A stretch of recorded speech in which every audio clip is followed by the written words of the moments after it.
Hey everyone, Grandmaster Ben Finegold here. I actually did like 10 tests to make sure the camera was right and all that, but I don't know. I couldn't really do a good job, so well, luckily it's you guys. Lost again. I don't know. Maybe bad opening choice. Maybe bad choice of opponent. Um, yeah, chess is hard. Okay, so I thought he would play d4. That's what he usually plays. He played knight f3, and I can't really play my prep now, so uh, so I didn't. Okay. Um, I played bishop f5 because I used to play it before you were born, and then played it lately. So I figured he didn't look at that. So this is all normal. Seems like in the last 5 years, unbeknownst to me, good players are playing knight f6 here, which wasn't a move 20, 30 years ago. Um, and they're doing okay with it. So maybe if I play this again, I'll play knight f6. I'll have a look at it. Okay, c6. Queen b3. The idea is when you play c6, you can defend your pawn on b7 with queen b6. And if you don't play c6 and they play queen b3, then you can play knight c6. And if they take your b7 pawn, you play knight b4. So you got to play one or the other. c6 is more solid. Okay, and it turns out these moves are all the most common, and lots of Grandmaster games are played. I can trade queens, but I don't want to.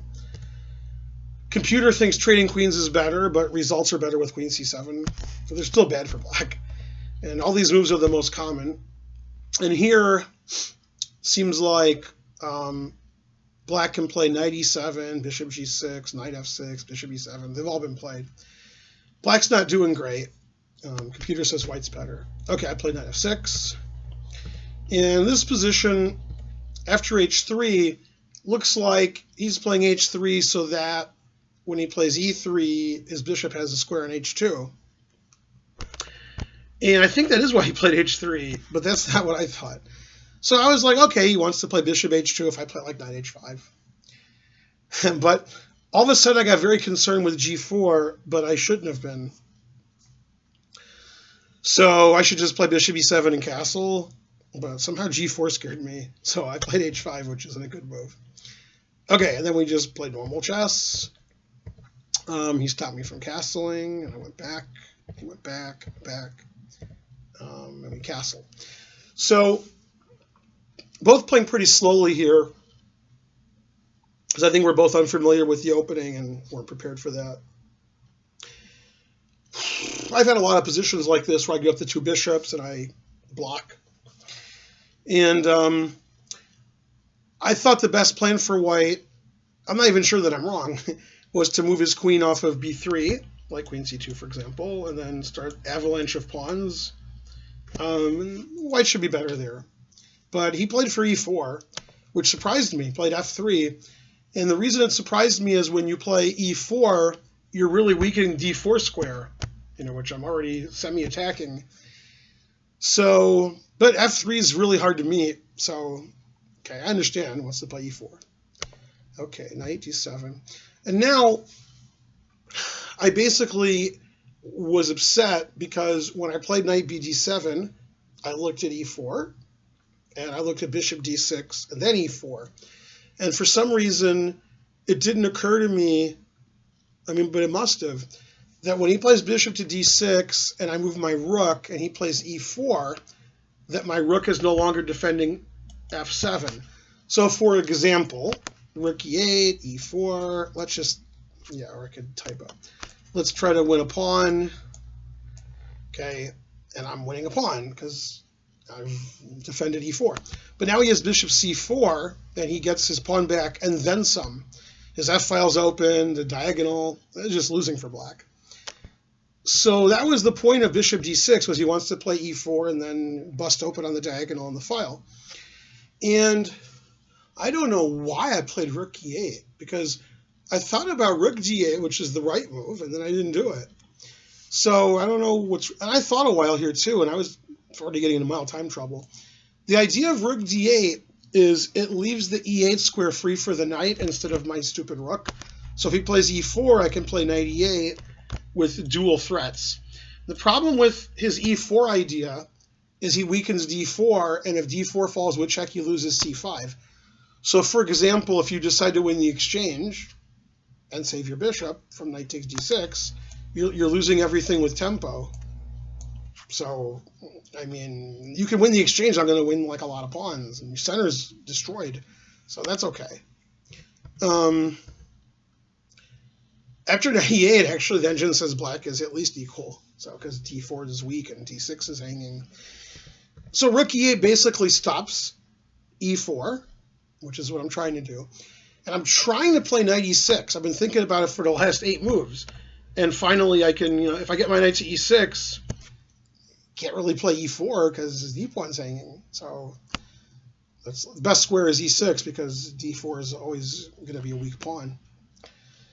After rook d8, white's better, but not winning. White's just better, like 0.3. It's some normal advantage. Rook e8 is just a terrible move.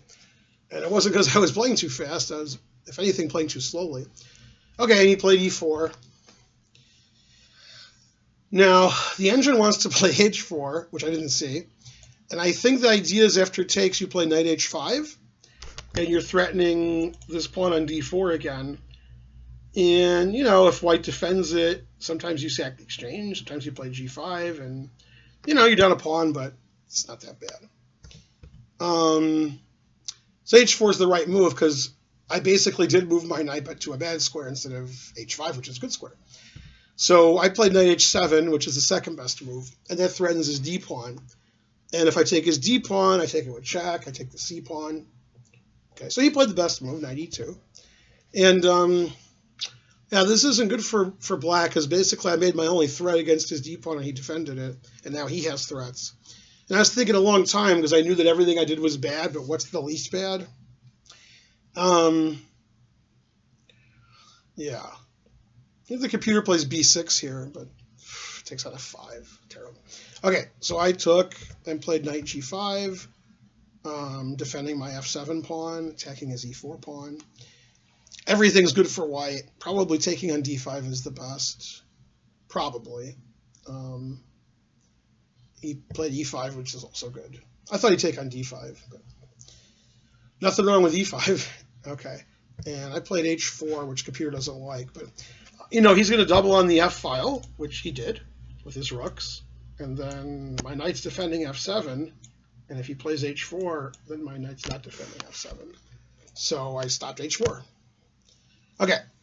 He played rook f4, and I played b6, finally getting rid of this nonsense of the center.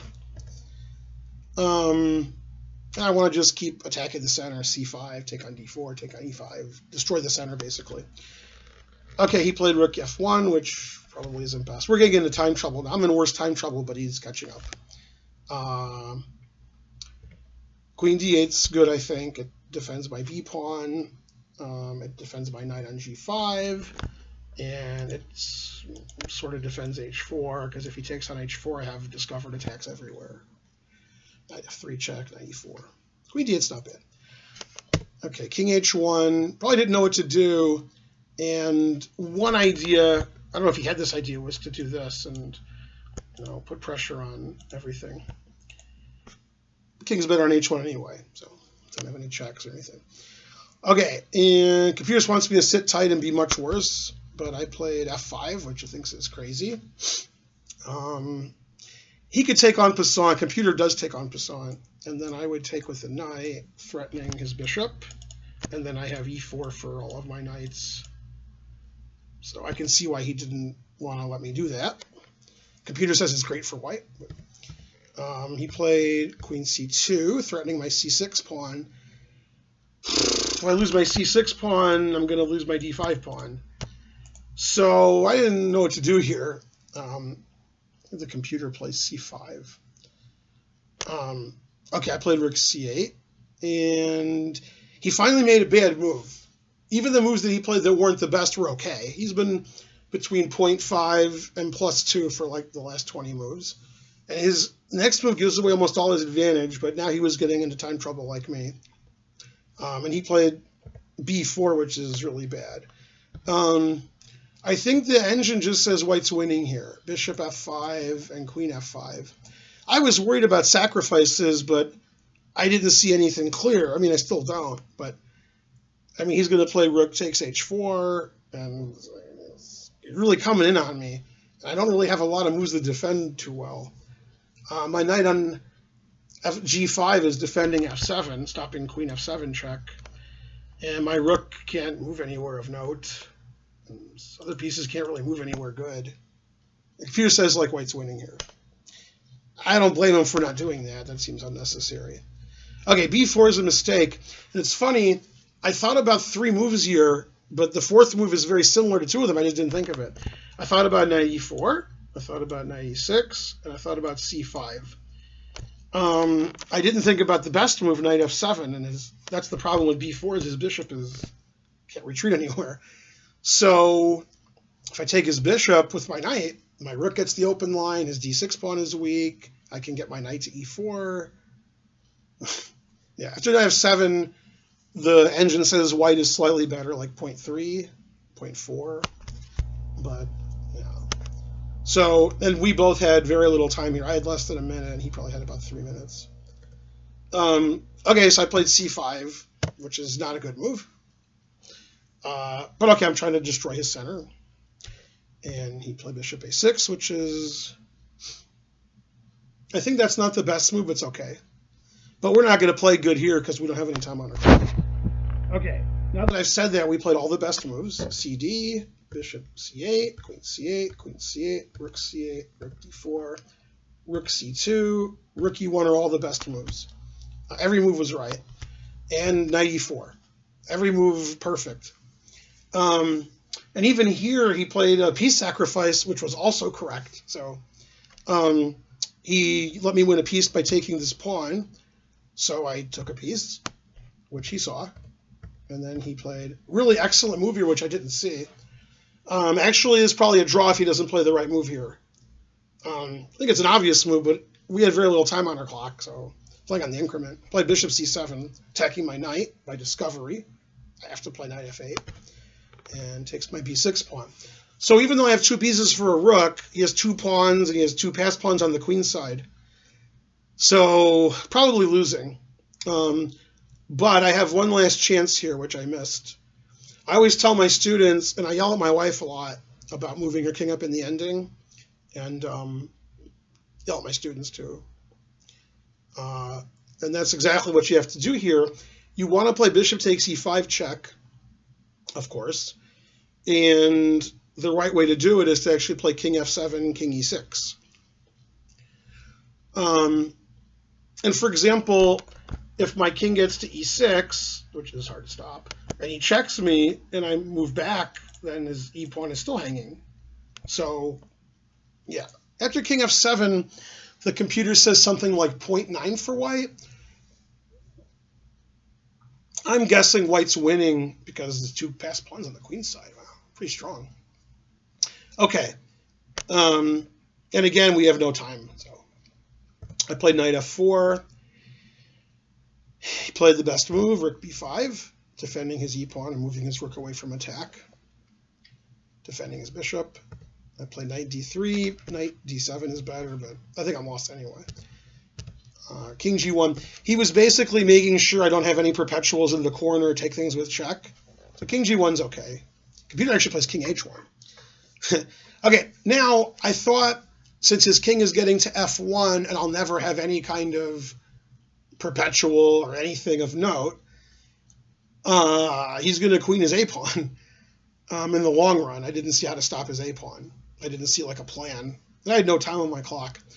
And I saw that the next move lost a piece, but it got rid of all of his pawns, and I thought that was more important. So I think reasonable judgment considering I don't think black can survive this with white playing a4, a5, a6. So I took, and I saw he could play rook d5, but I just thought I'd take all his pawns, and that's better than letting him queen. Yeah, computer says rook d5 is the only good move, which is hard to believe. He's got 2 connected pass pawns. Okay, so he played rook d5, winning a piece, and I take all his pawns. And this was the time control. I made move 40. He made his 41st move. I thought forever here, because I have 2 moves, knight d7 and knight a2, and every line I calculated, they both lost. So I had to pick one of them. The computer says mine's a little better, but it doesn't matter. Problem with knight takes a2. There's a couple of problems with it. Rook e7 is a good move. Bishop c5 is a good move, and bishop d4 is a good move. I thought they all won by force, so I wasn't so happy about that. Yeah, I didn't see what to do against any of them. Okay, so I played knight d7, and he played the right move, rook b5, and I took a pawn. And he played bishop d4, which is best. The problem is, even if my knight gets to a really good square, this terrible trapped knight, I mean, he could take my h-pawn, he can probably win my g-pawn. My knight on d7 is also trapped. For example, white to move plays rook b7 here, and I don't have a move, because my knight has to go to f8, but then rook g7 check wins. So I have to either... I have three moves: knight f8, king f7, and knight c1. And my knight's trapped if I don't move it. Like knight f8 or king f7, he could play bishop b2, or he could play rook b1, and my knight's trapped. So that can't be good. So I play knight c1. Get my knight somewhere. So I'm threatening knight e2 check. And played king f2, which is best. So if it's white's move, white plays king e3, and my knight on c1 is just lost because there's nowhere to go. And if I play knight d3 check, the only square is knight e1, and then rook b2, and rook e2, or bishop c3, and I lose my knight. And the other tricky move I thought about was f4, because it stops king e3. And I think everything wins. But this was the funny line I was looking at. I don't know if it's right, but it was funny. It was king e1. I mean, everything wins, but this is the funny line. And now, obviously, knight d3 check. My knight's trapped. But I can play f4 with the idea of if he takes it, I can escape. And that's also completely lost. I'm actually not escaping. But anyway, he just attacks my knight somehow. I guess I can play knight e2. Yeah.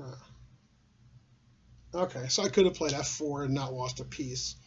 But I also didn't like this position. Check, here. No, here? Yeah, here, and then my knight's trapped. So I think this just wins immediately. Yeah. Yeah, it's not good either. I lose everything. Check, and here. Oh, I guess he could check. Yeah, it doesn't matter. Everything wins. Yeah. I mean, it's just hopeless because I don't have anything left. And probably he can play better than that. After f4, the other problem is I'm getting my knight out maybe, but now all my pawns are hanging. Like, the only way to draw is if I save my knight, and then I can, like, have a block hit on the king side and not lose all my pawns. Anyway, I think after king f2, the computer says plus 6.5 for white, and I chose to resign here. I would do again. It's important to resign. Now that I think of it, I guess just here and I resign. There's so many knights he can win. Yeah, this is just terrible. I can't move my knight, and if I defend my knight, then I lose all my pawns because I played f4. Also, the worst thing is if I actually got my knight to a good square, f5, I think I'm still lost. I think rook and bishop beats the two knights, even if I have like a good position. So obviously my position is terrible. My knights are on the worst squares.